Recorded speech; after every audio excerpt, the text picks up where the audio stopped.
than 10% of the banks are. And the system is massive. I called personally one of the largest banks in America, Bank of America, and I asked them if they were Y2K compliant. And he said, yes. And I said, can you give me something in writing? And he said, hold on. He came back 5 minutes later and he said, I just spoke with the supervisor and they said, we're working on it. And we don't have anything in writing as of yet. Right now, I don't find it incredulous to see a run on the banks when people start realizing if they don't solve this problem in 1999, people actually start saying, hey, let's get our money out of the bank. Well, there goes the con game, because there is no money in the bank. There's no money in the bank. Don't think there's any money in the bank. The whole banking system is based on nobody pulls their money out. It's just small increments. If everybody makes a run on the bank, they have to close the banks. If they close the banks, there's a crisis. And it's a crisis of confidence. That's where the crisis lies. It's not that they couldn't just print up the money. Nobody trusts them anymore. And so there's a very potential crisis here very soon in these societies. And all I can say is that Allah subhanahu wa ta'ala wages war on riba. In the Quran, He announced war only on riba, and in the hadith, only on those who fight His righteous people. Allah and His Messenger, فَأْذِنُوا بِحَرْبٍ مِّنَ اللَّهِ وَرَسُولِهِ. Be announced of a war from Allah and His Messenger. The whole financial system is based on this riba. Sheikh Muhammad Ali Sabuni just recently wrote a book on the danger of the global system of usury and the danger of having a war from Allah and His Messenger on humanity. And one of the hadiths at the end of time is that the Prophet ﷺ said, لَيَأْتِيَنَّ عَلَى النَّاسِ زَمَانٍ كُلُّهُمْ يَأْكُلُونَ الرِّبَا. There's coming a time for people, all of them will be devouring usury, and those who don't devour it will be covered in its dust. يُصَابُ بِغُبَارٍ, covered in its dust. So they created a worldwide web. It's a Bayt al-Ankabut. That's what they call it. In Arabic, worldwide web is al-Bayt al-Ankabut al-Alami. And Allah says it's the flimsiest of houses. Another thing that is very possible scenario is any close meteor to the earth that creates a strong magnetic field can completely destroy all of their computer systems. In other words, you have to realize that their power is very, very flimsy. It's just like that web. That's their problem. All of their guided missiles, all of their tanks, it's all computerized technology now. All of it. If the Muslims, as a people, if they were attacked like men, man to man, you see, they can defend themselves.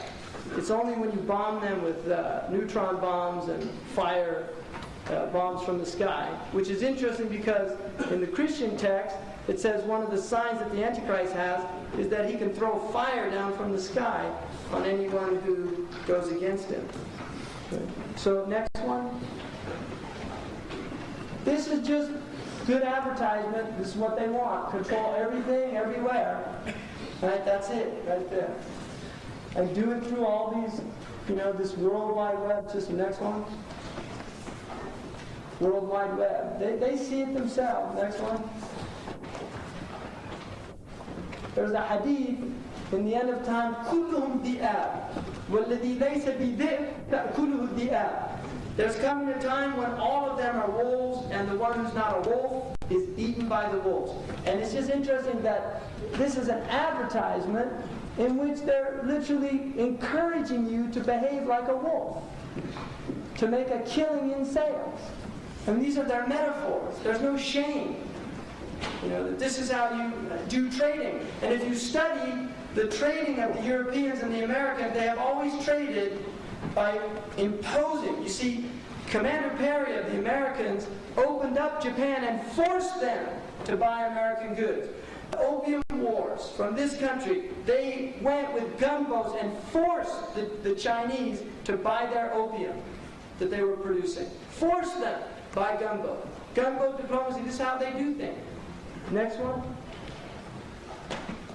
again, the signs, I'm not saying television is a Dajjal.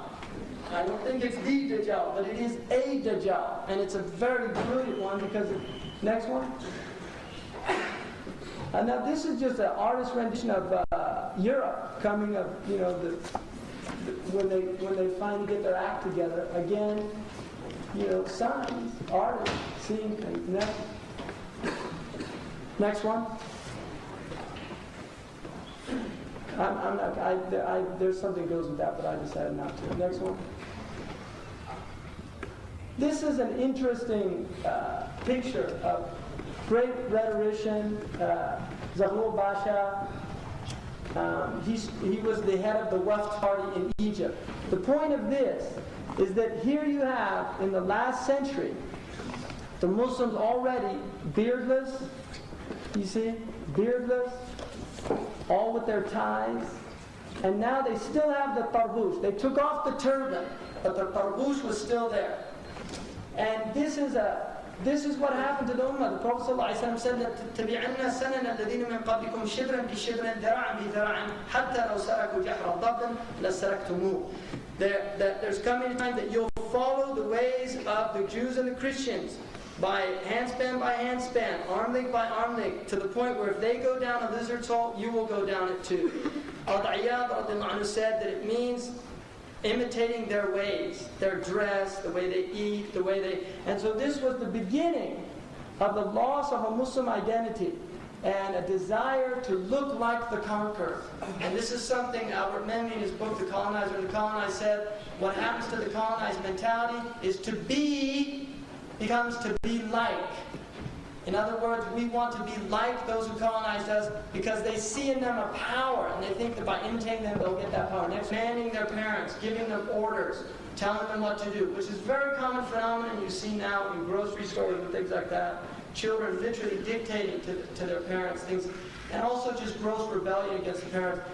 But also it indicates, according to Ibn Rajab al-Hanbali, a gross disequilibrium in the societies. In other words, everything's turned upside down. The noble people become the low people become the high people. Everything is just disequilibrium.